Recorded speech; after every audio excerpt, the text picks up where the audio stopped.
aga palju siis, kas ta jääb millegagi najale seisma või? Mis? Varbale.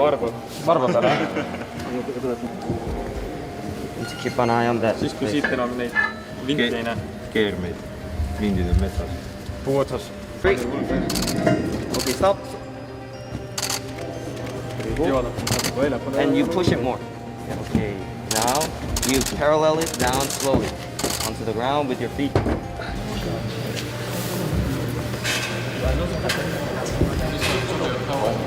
시시각각 변화하는 국내외 정세 속 위기설이 불거지던 한국 방산이 오히려 힘을 내고 있습니다. 지난 1월에는 사우디아라비아와 민관 협력체를 구성한 데 이어 이번에는 에스토니아가 직접적으로 한국의 여러 무기 체계를 살펴보고 있다는 점을 밝혔는데요. 다른 사람도 아닌 에스토니아의 국방장관이 한국을 방문하여 직접 한국산 무기 도입을 거론했기 때문에 한국 방산은 벌써부터 추가 계약에 대한 기대감이 부풀어 오르고 있습니다. 에스토니아는 러시아와 국경을 맞대고 있어 국방 예산을 급격히 늘리고 있는 나라 중 하나이며 군 현대화의 일환으로 한국의 K9을 도입한 바 있습니다. 이후 에스토니아군의 주요 지휘관들은 K9의 성능에 상당한 만족감을 드러내고 있으며 이 덕분에 한국산 자주포가 유럽에서 적극적인 시장 확대가 가능했는데요. 여기에 더해 양국이 더 많은 방산 계약을 체결한다면 한국이 얻게 될 경제적 이익은 막대할 것입니다. 게다가 한국과 에스토니아의 협력 증대가 불러올 효과는 여기서 끝이 아닙니다. 세간에선 주목하고 있지 않지만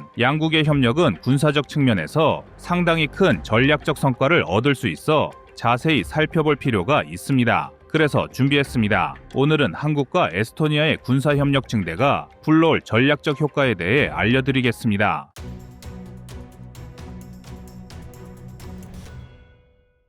현재 에스토니아와 한국이 진행 중인 36문의 K9 계약은 벌써 24문이 에스토니아에 인도되었을 정도로 상당한 진척을 보이고 있습니다. 한국을 직접 방문한 에스토니아 국방장관은 K9 도입에 상당한 만족감을 드러내며 무기 도입에서 가장 중요하게 생각하는 품질과 가격, 조달 시간 등 세 가지 주요 측면에서 매우 우수하다는 극찬을 남기기도 했습니다. 그러면서 한국을 방문한 이유는 K9 이외의 다른 무기 체계를 알아보고 있기 때문이라는 말을 남겨 양국의 추가적인 방산 계약 체결을 기대하게 만들고 있습니다. 또한 에스토니아 국방장관은 종심 화력 분야에 초점을 두고 있다는 말을 남겼는데 여기서 종심 화력이란 적진 후방을 타격할 수 있는 화력 수단을 의미하는 만큼 향후 에스토니아는 한국의 포병 무기 체계에 더 많은 관심을 보일 것으로 전망됩니다. 특히 K9과 함께 한국 포병의 꽃이라 불리는 천무에 대한 관심이 높아지고 있는데요. 최근 들어 에스토니아는 납기가 지연되던 하이마스 물량을 인도받기 시작했지만 러시아의 공세를 막아내기에는 그 수량이 턱없이 부족합니다. 따라서 하이마스와 천무를 모두 도입하고 있는 폴란드의 전례처럼 에스토니아가 천무에 많은 관심을 보이고 있는데요. 게다가 에스토니아의 국방장관이 직접 다양한 무기 체계를 살펴보겠다고 밝혔기 때문에 포병 화력 이외에 다른 무기 체계의 수출도 얼마든지 가능할 전망입니다. 에스토니아는 군 규모가 작지만 지난 몇 년간 급격하게 국방 예산을 늘리고 있기 때문에 신형 무기 구매에 투자를 아끼지 않고 있습니다. 에스토니아가 포병 전력 이외에 다른 분야에서 한국산 무기를 보충한다면 먼저 육군 전력에선 K2 전차의 수출을 기대할 수 있습니다. 전차는 여전히 지상 전력의 핵심이자 강력한 국방력을 위해서라면 반드시 갖춰야 할 전력이지만 안타깝게도 에스토니아는 제대로 된 전차 전력을 단 한 대도 보유하고 있지 않은 나라입니다. 현재 에스토니아 육군의 주력 전력은 스웨덴이 제작한 CV-90 장갑차가 맡고 있으며 그 아래로 다수의 핀란드제 APC가 뒤를 바치는 형태를 취하고 있는데요. 이러한 군 편제는 러시아의 공격을 막아내기가 매우 어렵습니다. 에스토니아를 비롯한 발트 3국은 군사력 측면에서 러시아의 침공을 자체적으로 방어하기 어려운 것이 사실이지만 나토의 지원군이 들어올 때까지 버텨내는 것이 매우 중요합니다. 발트 3국의 작전 계획은 철저하게 러시아의 진격을 지연시키고 나토의 지원이 당도할 때까지 시간을 벌어주는 것에 초점을 맞추고 있는데 이러한 작전 계획을 효율적으로 달성하기 위해서는 절대적으로 전차 전력의 보강이 필수적입니다. 일례로 같은 발트 3국에 속하는 리투아니아는 독일에게서 레오파르트2 A 전차를 도입하기로 결정하였으며 라트비아도 유럽제 경전차를 통해 조금이라도 전차 전력을 갖추려 한다는 점은 러시아군의 진격을 저지하는 데 있어 최소한의 전차 전력이라도 보유하는 것이 매우 중요하다는 것을 방증하는데요. 따라서 러시아 전차를 상대할 전력이 없는 에스토니아는 한국과의 협력을 통해 K2 전차의 도입을 시도할 수 있습니다.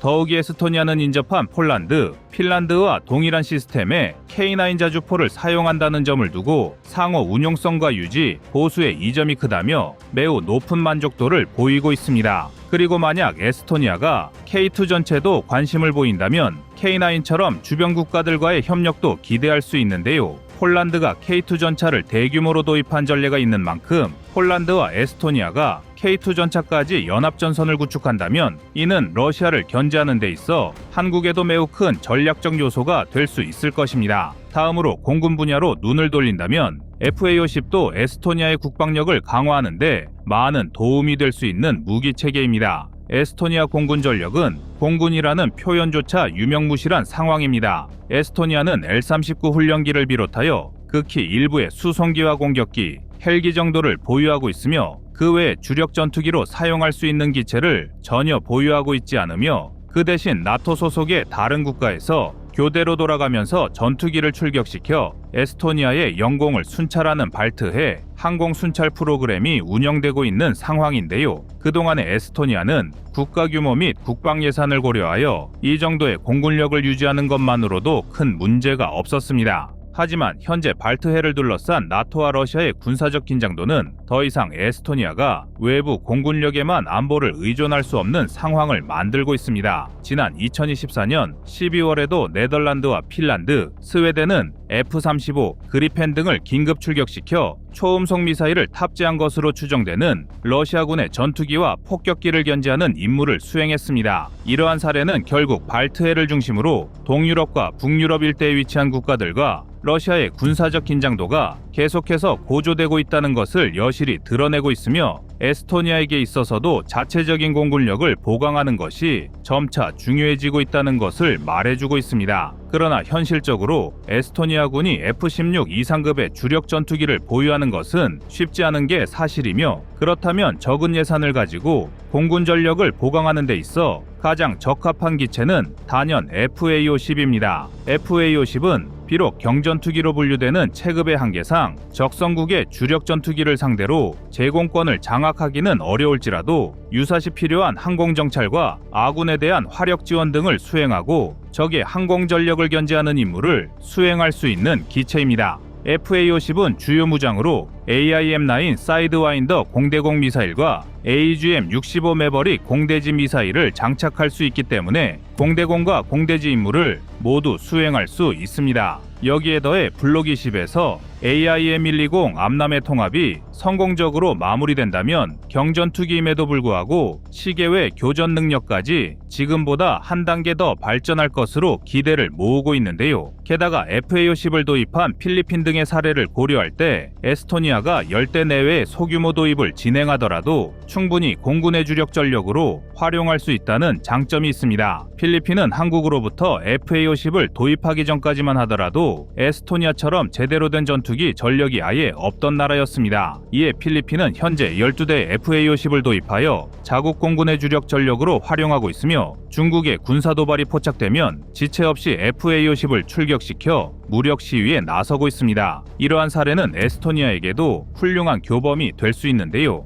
러시아군이 연일 발트해 일대에서 전투기와 폭격기를 활용하여 군사적 긴장도를 올리는 이때 이에 대응하기 위해 출격시킬 전투기를 보유한 것과 전투기가 없어 아예 손 놓고 바라만 봐야 하는 상황은 전혀 다릅니다. 따라서 에스토니아 공군이 지금보다 전력 강화를 희망한다면 한국은 FA-50을 중심으로 적극적인 협력 관계에 들어갈 필요가 있습니다. 앞으로 발트 3국을 비롯하여 동유럽 국가들은 한국에게도 매우 중요한 군사적 파트너가 될 확률이 농후합니다. 이는 단순히 방위 산업의 수출과 경제적 이익에만 한정된 이야기가 아닌데요. 한국과 동유럽은 러시아라는 공동의 적을 두고 있습니다. 러시아는 우크라이나 침공을 시작으로 유럽의 군사적 위기를 불러왔으며 러시아와 국경을 맞대고 있는 발트 3국 이외에도 폴란드, 루마니아 등 우크라이나와 국경을 맞댄 다수의 동유럽은 추후 자신들도 러시아의 표적이 될 수 있다는 두려움을 느끼고 있으며 이에 따라 다양한 한국산 무기를 도입함으로써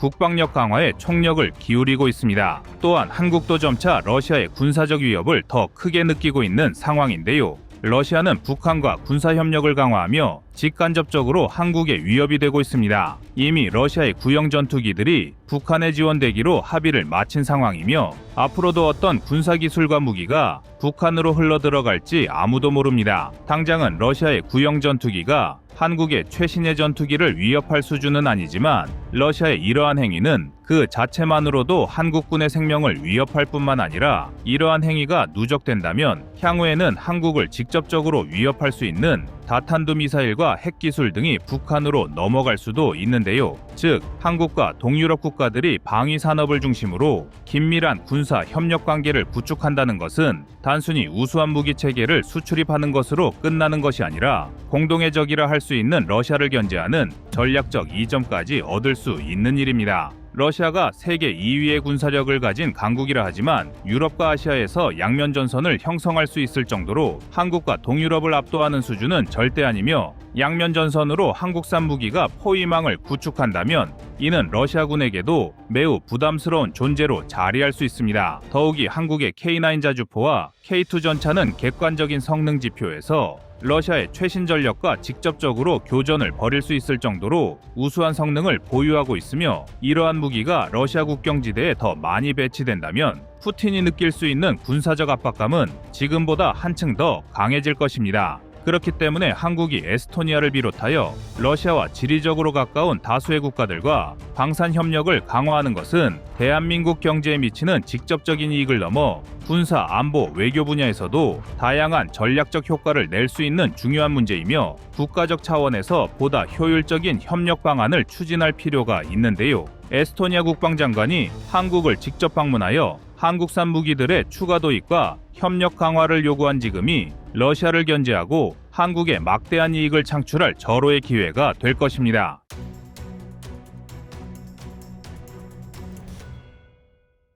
다음은 25년 1월 24일 한국, 미국의 자주포 수출 영상입니다. 위 질문에 답하기 위해선 먼저 K9의 뿌리를 살펴봐야 합니다. 한국의 자주포 역사는 1970년에서 1980년대를 거치며 미국의 M109, M107 자주포를 도입해 운용한 경험에서 시작합니다. 하지만 1990년대 들어 북한의 장사정포 위협에 대비해 한국형 자주포를 독자 개발해야 한다는 여론이 커졌고 그 결과물로 탄생한 것이 155mm 52구경장 K9 썬더입니다. 하지만 개발 초기부터 잡음이 끊이지 않았습니다. 바로 한국군 특유의 요구 조건이 들어가야 했기 때문입니다. 한반도의 지형적 특성상 야산과 계곡이 많으니 주행 성능이 좋아야 했고 언제든지 기습적으로 쏠 수 있어야 하므로 초기 대응 속도가 빨라야 했습니다. 여기서 창의적 설계로 탄생한 결과물이 K9의 독특한 신뢰성과 빠른 대응 사격 능력입니다. 동시에 많은 수량을 확보해야 했기 때문에 가성비마저 뛰어나야 했습니다. 이런 이유들 덕분에 수출 판로가 활짝 열린 건 덤이긴 했는데요. 그동안 터키의 프르트나, 폴란드의 크랩, 호주, 핀란드, 노르웨이, 에스토니아, 이집트 등 수많은 국가들이 K9 계열 자주포를 선택했습니다. 하지만 정작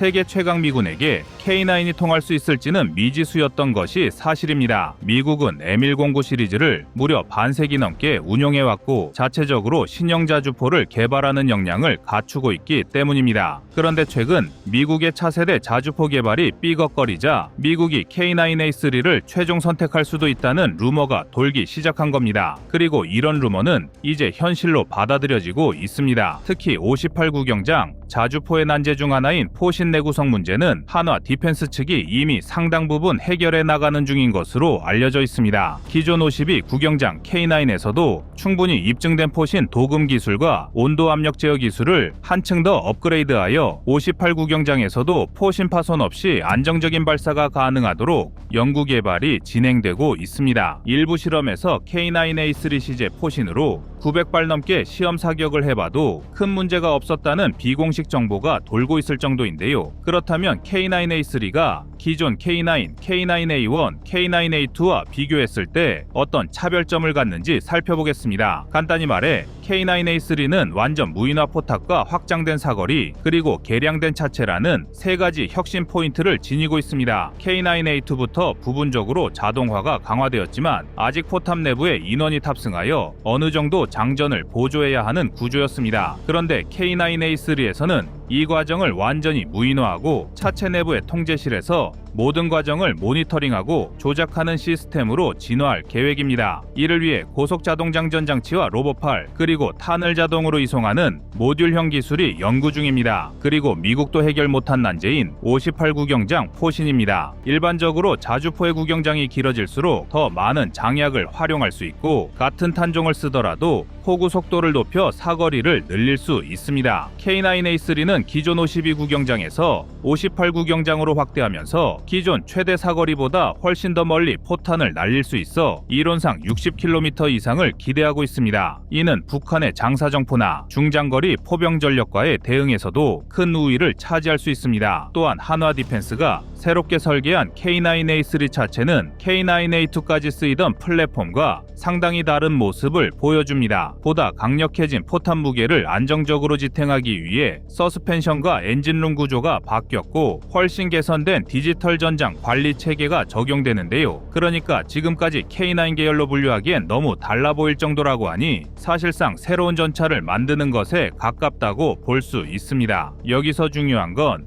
아무리 K9A3가 혁신적이어도 미국이 군침을 흘릴 만큼의 가치를 보여줄 수 있어야 한다는 점입니다. 미국은 국내 방산업체와 협력할 때 기술 이전과 현지 생산을 강하게 요구합니다. 과거에도 F-16 도입 시 한국의 일부 기술을 이전해주면서 반대로 많은 이익을 챙긴 전례가 있습니다. 결국 협상이 어떻게 진행되느냐에 따라 K9A3가 미군에 진출하게 될지 아니면 미국이 자체적으로 개발한 다른 자주포가 대안으로 떠오를지 갈림길에 서게 됩니다. 하지만 업계에선 미국이 K9A3 기술을 적극 참조할 가능성이 상당히 높다고 보고 있습니다. 방산기술이란 건 항공우주나 반도체처럼 한두 번의 연구로 짝퉁을 만들 수 있는 분야가 아니라 방대한 실전 테스트와 시행착오를 거치며 쌓이는 노하우가 핵심이기 때문인데요. 한국은 이미 전 세계 여러 국가의 지형, 기후, 탄약, 호환성 등 여러 운용 환경 등에서 얻은 데이터를 기반으로 K9 계열을 끊임없이 개선해 왔습니다. 반면 미국은 그 과정에서 난관을 마주하여 비용과 시간 두 측면에서 큰 타격을 받고 있는 상황입니다. 여기서 한 가지 더 놀라운 비화가 있습니다. K9 자주포 초창기 개발 당시 일부 해외 전문가들은 한국이 뭘 안다고 155mm 52 구경장 자주포를 만들 수 있나라는 의심을 보내기도 했습니다. 심지어 몽상에 가깝다는 혹평도 있었다고 폄하했습니다. 그러나 한국방산업계가 국방과학연구소와 협력하며 보여준 집념으로 세계 최강 수준의 결과물을 내놓았습니다. 지금은 오히려 해외에서 K9 기술 노하우를 배워가자는 요청이 쇄도할 정도입니다. 대한민국이라고 쉽게 58 구경장의 포신을 개발한 것이 아닙니다. 58 구경장은 가히 초고난도 분야라고 해도 과언이 아닙니다. 사거리를 늘리려면 그에 맞춘 탄약 기술도 발전해야 하고 장전 장치의 디자인도 재검토해야 합니다. 심지어 처음엔 풍산이 개발한 복합 추진탄인 K333으로 60km 이상을 노렸으나 예상했던 최대 사거리에 미치지 못했습니다. 이때도 마찬가지로 문제점을 찾고 해결법을 적용하는데 많은 시간과 비용